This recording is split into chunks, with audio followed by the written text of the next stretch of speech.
Since we're now on Lesson 3, you can go ahead and open up the Lesson 3 After Effects project file, which is included with this course. Once that's open, we can get going on working with the tools. The tools in After Effects, if you're using the standard workspace, will be found by default on the top left of your screen. And the first tool we're going to look at is the Selection tool, which is right up here. It looks like your cursor. Now, you can use V on your keyboard if you want to select it using a shortcut, which can be very useful. And the Selection tool itself does basically what you think it would do, and that is select objects and layers in After Effects. So let's go ahead and select the Selection tool, and I'm going to come over here to my composition. As you can see on my timeline, I have two videos, a cartoon, and then we have that Max Carnage video underneath. With the Selection tool, I can bring my cursor over, and as I do this, you can see a border surrounds the current video. Now, if I click, what's going to happen is 8 handles are going to surround the video. Now, if I click and hold down the mouse button and move around, you can see I can move this asset anywhere I wish. Underneath, we can reveal the live action video. Now, in addition to this, first let me use Command Z to undo.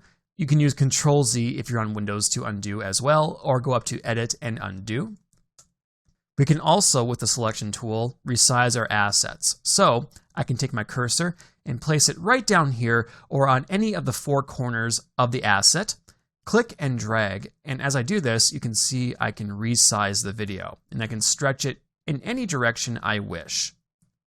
Now, if we use the center handles, we're just going to alter the horizontal properties. So back and forth, just like this, and the top and bottom ones allow us to squish it like this. Another cool thing is the ability to select multiple assets at once. So let me click and drag this over, just like that. Now, if I bring my cursor out here, click, hold down the mouse button and drag, you can see I'm creating a marquee. And as I go over the first video, we see a green border appear. That's because we have a green label for the video in the timeline.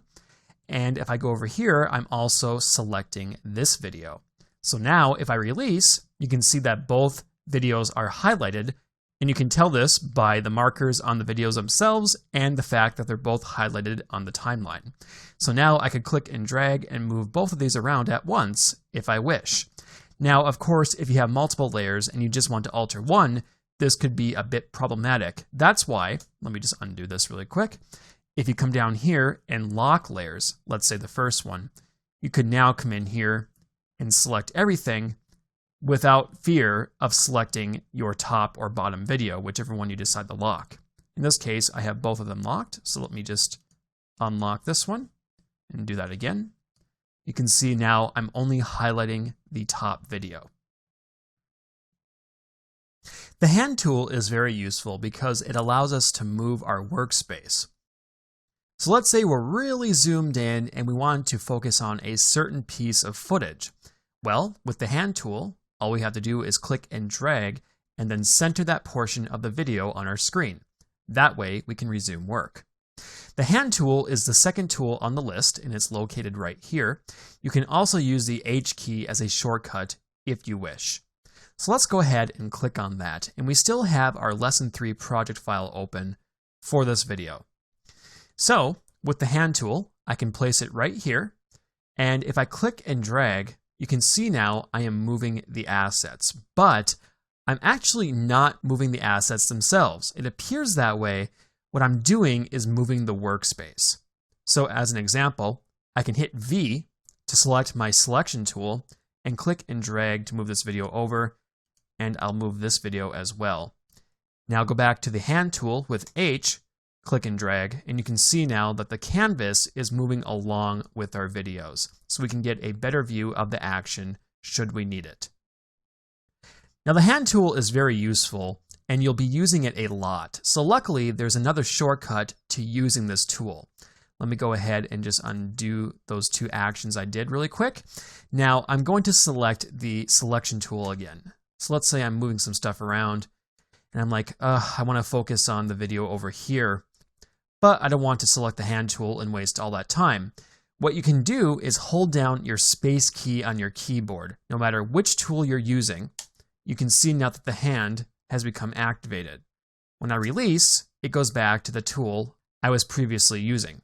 So let's go and hit the space bar, hold that down, and then we can click and drag and move around the space, and we can move it wherever we wish.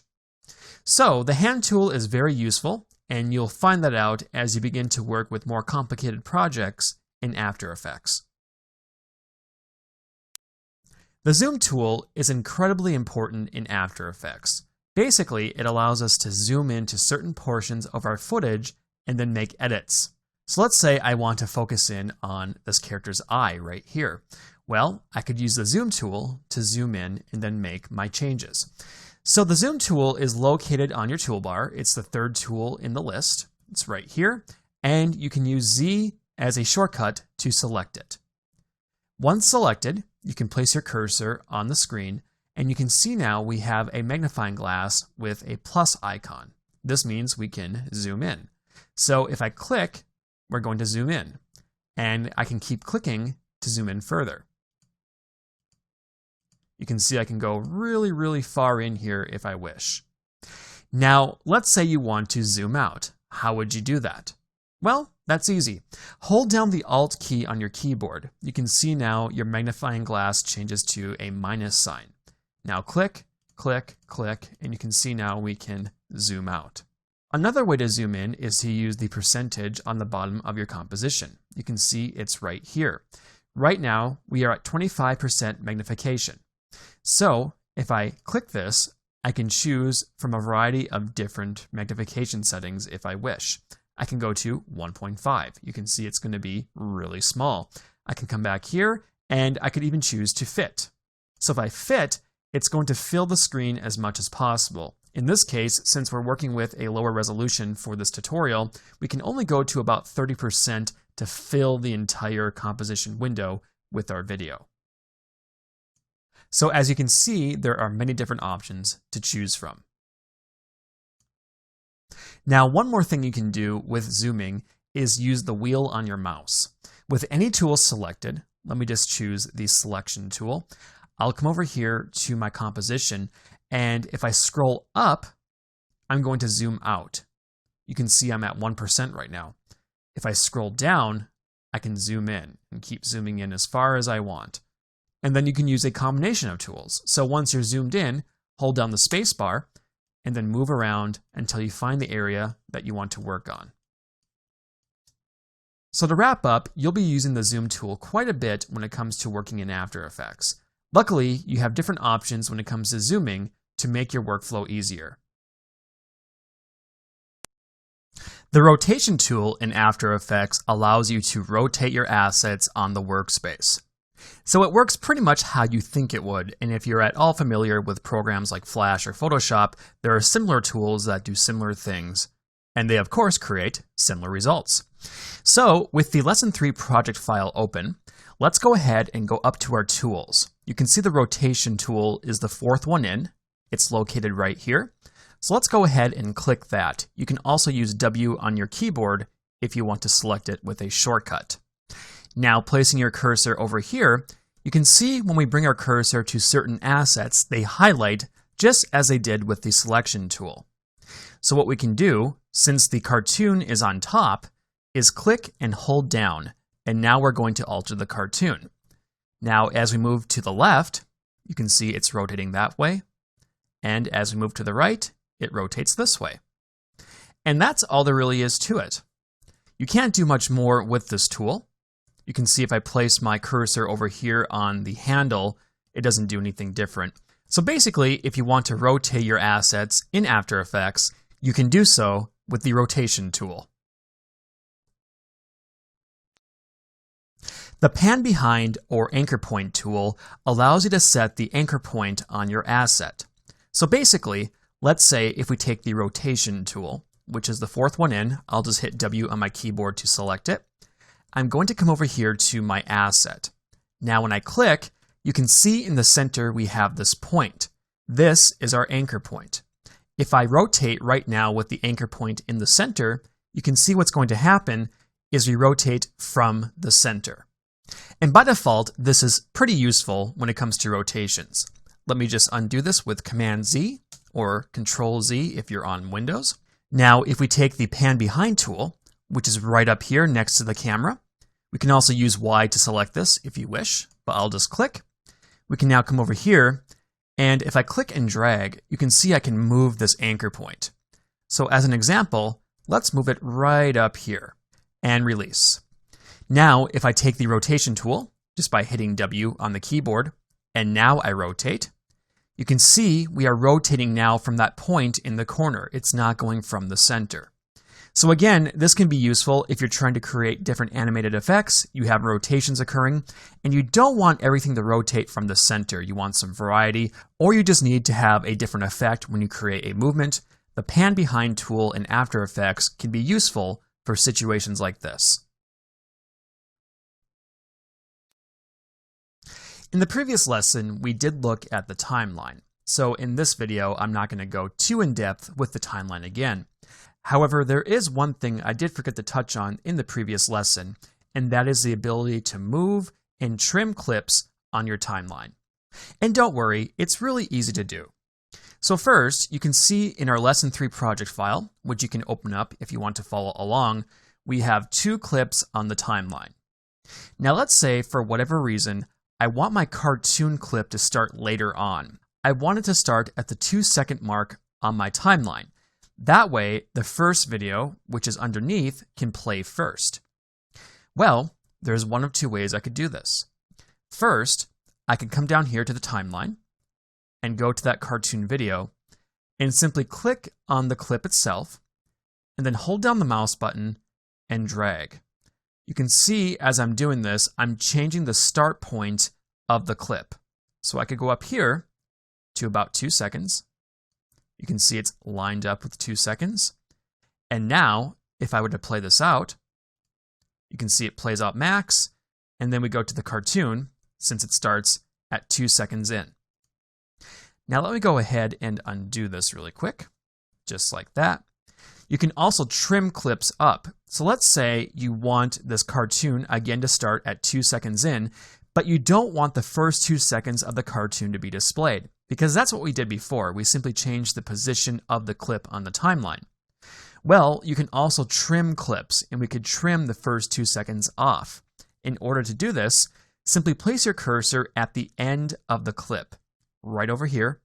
You can see now that the cursor changes to 2 arrows going left and right. If I click and drag, I can move this all the way to the 2-second mark or wherever I want it. Right there. So now, if I hit play, you can see we have this, and we have the cartoon. You can tell that the cartoon starts later on. 2 seconds were shaved off, because if we bring it back, which we can easily do, once we trim, we can always bring it back like this. Come back here, you can see the cartoon starts right here with a close-up on this character. And you can do this at either end of the clip. So if I come down here, I can click and drag at the end here and trim this up. And of course, I can move it around as well.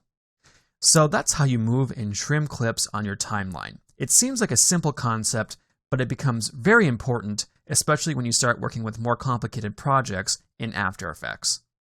Before we wrap up, I want to give you one final tip when it comes to working with media on your timeline. Let's say you're working on this and you update this clip. You add new assets to the cartoon when you're animating it out, you export it out through whatever program you're working on, and you bring it into After Effects. And let's say you have already effects placed on this clip in the timeline, or you don't want to go through the process of deleting this clip and replacing it with the new one. Or maybe you want to replace this with a new clip entirely and you want to keep the duration. Either way, what you can do is come down here to your timeline and let's click on that cartoon video right here. So now Bubba Video is highlighted, and I'm going to come up here to my project panel and select the Max Carnage footage. Now, if I hold down Alt on my keyboard and drag down like this to the Bubba Video and release, you can see now that the duration has stayed the same for that video, but now we've just replaced the footage. So if I scroll through here, you can see we have that new footage in its place. So if you need to update footage or swap out footage entirely, just select the layer, hold down Alt in the project bin, and drag the new clip onto the layer that you want to replace.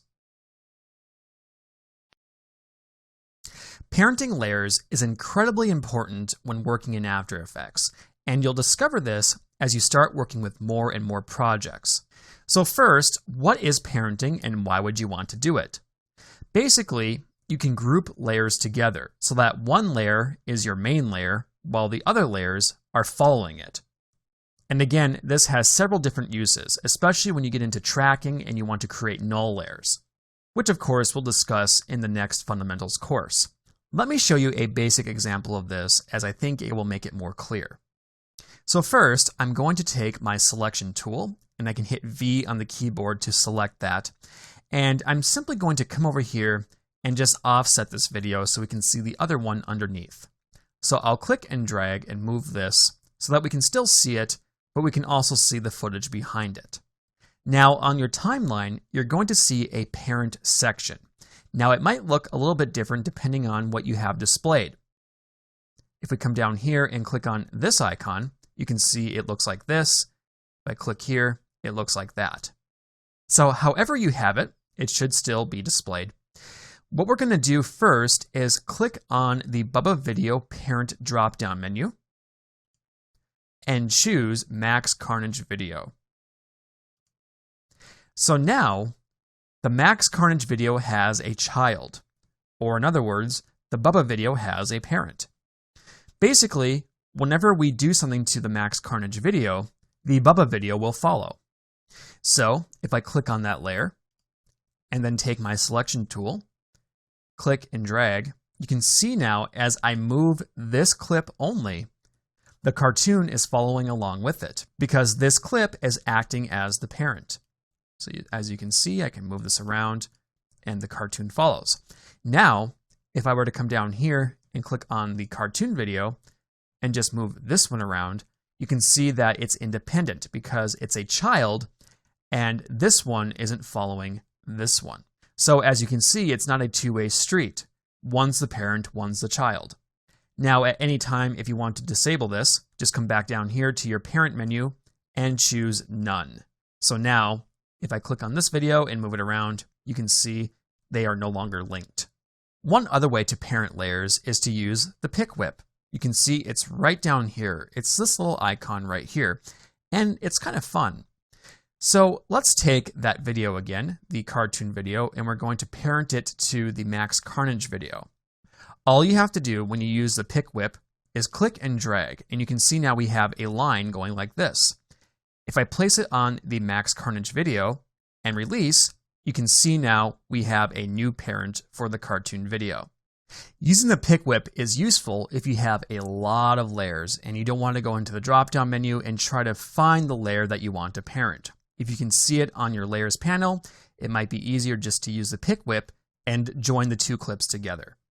And again, there is much more to parenting. It is incredibly useful, and you will find that out as we progress through these two courses.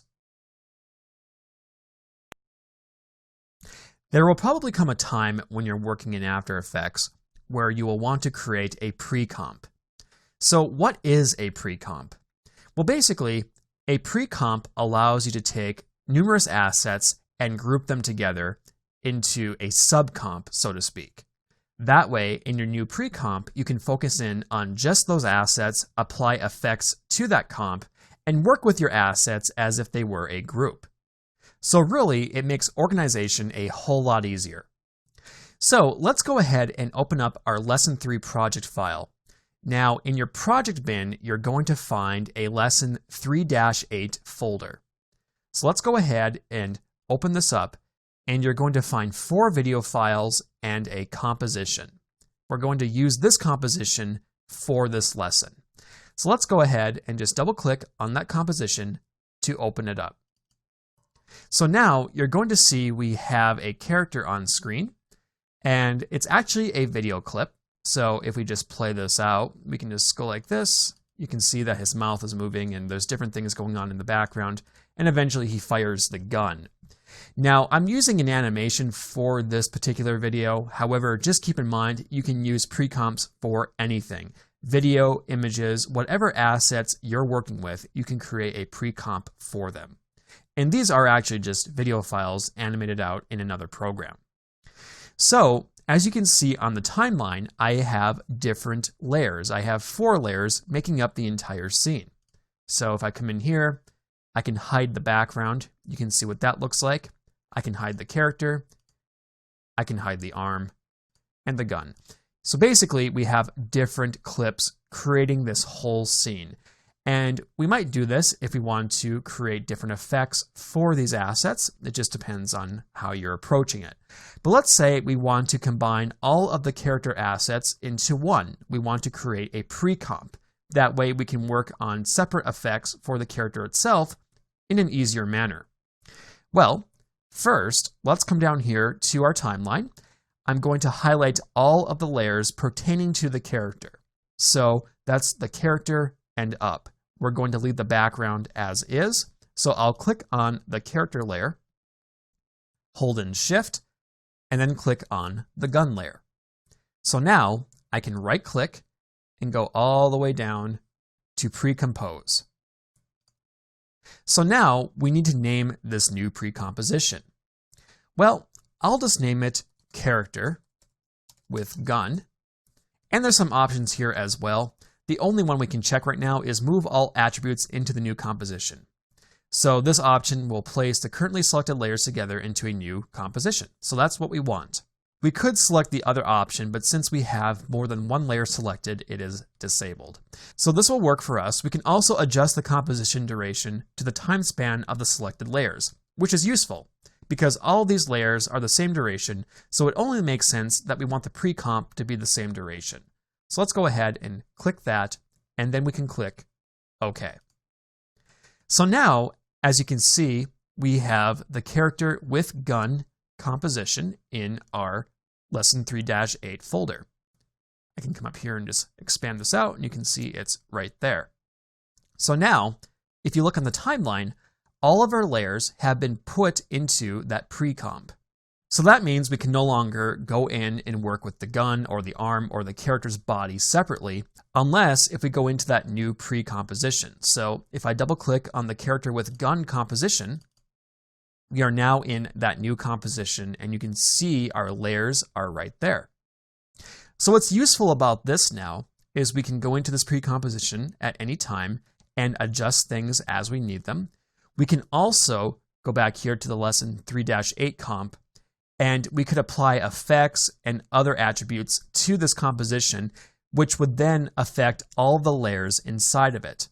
So let's say you have a pre-comp made up of 20 different layers. Instead of going into each layer and let's say applying a blur effect to them, you could just go to the pre-composition and apply a blur effect to it, which would affect all the layers then inside of it. And again, all of this will probably make more sense as we dive further into more complicated projects. But that is how you pre-compose layers in After Effects. Like most software, in After Effects, you can easily undo mistakes. So let's say you're working and you move this, and you're like, oops, I did not want to do that. Instead of trying to reposition it, you could go up to Edit and Undo Change Value, or Command-Z if you're on Mac, or Control-Z if you're on Windows. So we can go back, but we still moved it, so let's go back one more time. So that can be useful, but let's say, for instance, you're working and you create multiple changes to your project, and at some point you're like, I wonder what this looked like 4 steps back. Well, you can easily access those steps by working with the History option in your Edit menu. So first, let's go ahead and make some changes. I'll come down here again, I'll move the gun, and maybe I'll come up here with my rotation tool and I can rotate it like that. And let's add some effects as well. So I'll come over here to the main comp. I can add in, let's say then, my pre-comp right here. And I'll come up here and let's just add an effect we can do this one right here. So I'll just go in and add it like that. And I can change this then to, let's say, hard light. So now, once we have that in place, and this is what it looks like right there, we can go up now to the Edit menu and choose History. Now we can see all of the changes we have made up to this point. The last one is at the top. We changed the value then of the 4-color gradient, and before that we rotated and then moved items and applied animation preset and so on and so forth. So if I go up here and choose Undo Change Value, you can see now it takes us back to this point. If I go back here to History, we can redo some things then. So we could go down here and redo Change Value and it will bring things back. Go back up to History, and you could just keep going back and forth through the steps to see what you have done and make changes this way if you wish. So if you're looking to make a correction to something that you were working on throughout the course of your project, check out the History option in your Edit menu. There may come a point when you're working in After Effects and you're working with really big files, let's say 4K footage, and you bring it into your composition and you're trying to work with it and it's running really slow. It's even running slow after you reduce the playback resolution right down here. Click on this, you put it to 1/4, and it's still running slow. So how do we work with this? Well, we can actually create placeholders for our footage. So let's say we have really detailed footage. We can actually downgrade the footage while we edit and then bring it back when it's time to export our movie for the world to see.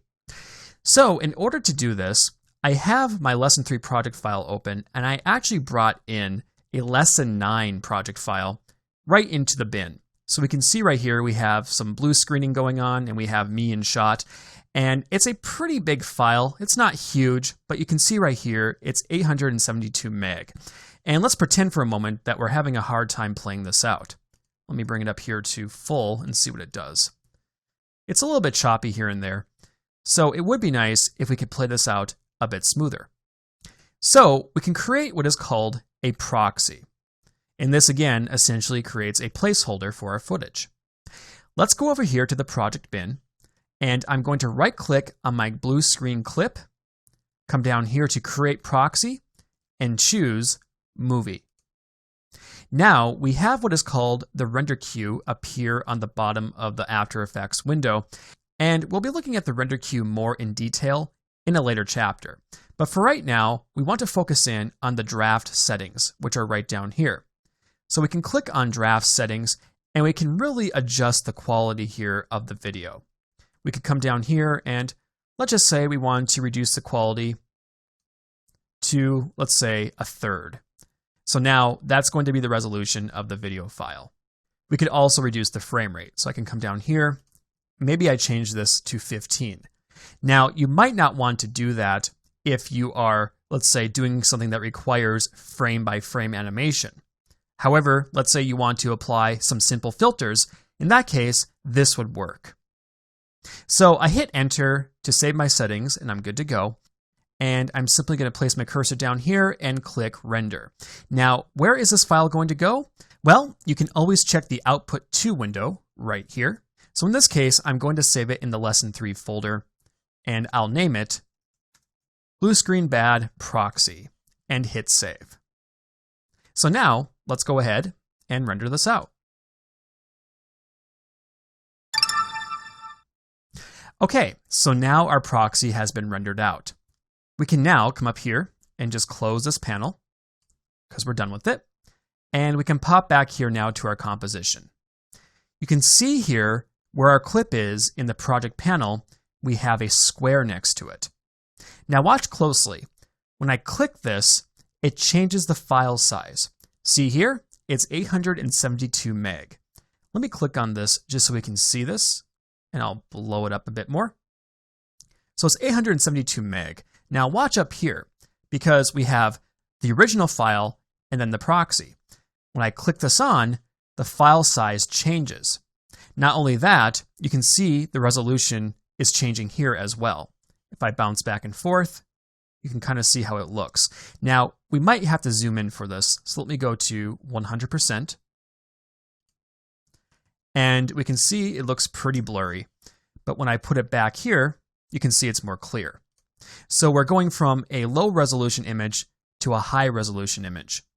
Now we could go in with our proxy and it will play a lot quicker now, and we could apply the effects that we need to make this work. Then when we're done, we can simply come back here and click to bring it back to its original quality, and then we can render it out for the world to see.